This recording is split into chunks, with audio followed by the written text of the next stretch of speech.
ত্রয়োদশ জাতীয় সংসদ নির্বাচন সামনে, যে কোনো দিন ঘোষণা হতে পারে তফসিল। আর ঠিক সেই সময়ে রাজনৈতিক অঙ্গনের সবচেয়ে বড় প্রশ্ন, দুই তরুণ উপদেষ্টা মাহফুজ আলম ও আসিফ মাহমুদ পদত্যাগ করে নির্বাচনে নামবে কি? দুজনেই অন্তর্বর্তী সরকারের আলোচিত মুখ, দুজনেই জুলাই গণ অভ্যুত্থানের ছাত্র নেতা। দুজনের ভবিষ্যৎ সিদ্ধান্তে পাল্টে যেতে পারে কিছু আসনের রাজনৈতিক হিসাব।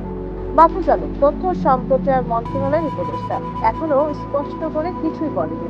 তবে বিভিন্ন সূত্র বলছে তিনি হয়তো উপদেষ্টা হিসাবে পুরো মেয়াদ শেষ করবেন। কিন্তু আবার কিছু সূত্র বলছে নির্বাচনে নামলে তফসিলের আগে পদত্যাগ করতে হবে। তার সম্ভাব্য আসন যৌক্তিক এক, এখনো বিএনপি প্রার্থী দেয়নি। কাকতালীয় নাকি কিন্তু রাজনীতিতে প্রশ্ন বেড়েই চলেছে। অন্যদিকে আসিফ মাহমুদ সাতক্ষীরা স্থানীয় সরকার মন্ত্রণালয়ের উপদেষ্টা, তিনি ইতিমধ্যেই আবেদন করেছেন ঢাকা 10-এর ভোটার হতে।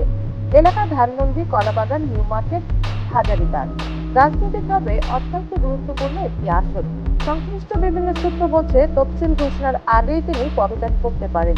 কিন্তু তাকে ঘিরে রহস্য আরো গভীর। বিএনপি, এনসিপি নাকি স্বতন্ত্র, এর কোনোটিতেই তিনি নিশ্চিত করেননি। শুধু বলেছেন স্বতন্ত্রভাবে নির্বাচন করার কথা ভাবছেন, তারপর দেখা যাক।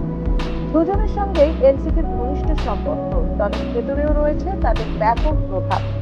একসময় দুজনেই চেয়েছিলেন এনসিপি যেন বিএনপির সঙ্গে জমে যায়, কিন্তু সেটা আর হলো না। বরং এনসিপি এখন ব্যস্ত তৃতীয় রাজনৈতিক জোটবদ্ধে, যেখানে আছে এবি পার্টি, রাষ্ট্র সংস্কার আন্দোলন, গণ অধিকার পরিষদ, জেএনসি। তবে শর্ত, জটিলতা আর অভ্যন্তরীণ দ্বিধা জোটকে আটকে রেখেছে। ঢাকা 10 বিএনপি এখনো প্রার্থী দেয়নি, অনেকে বলছেন। তবে এটা কি তাহলে আসিফ মাহমুদের জন্য ওপেন স্পেস?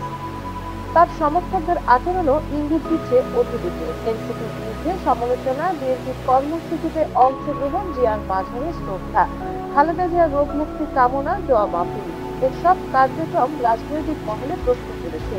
তিনি কি বিএনপির প্রতিটাই লড়বেন? অন্যদিকে মাহফুজ আলমের পরিবার বলছে তিনি পদত্যাগ করে নির্বাচন করতে পারেন, তা না হলে এনসিপি থেকেও লড়াইয়ের সম্ভাবনা উড়িয়ে দেওয়া যাচ্ছে না।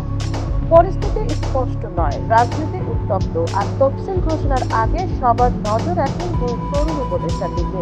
তারা কি পদত্যাগ করবে? নামে কি জোট বদলাবে? ঢাকা 10 ও লক্ষ্মীপুর 1 কাকে পাবে নতুন নেতা? আর এই সব প্রশ্নের উত্তর তখনই মিলবে যখন তফসিল ঘোষণা হবে। সঞ্জিতা তিথি, সারা বাংলা।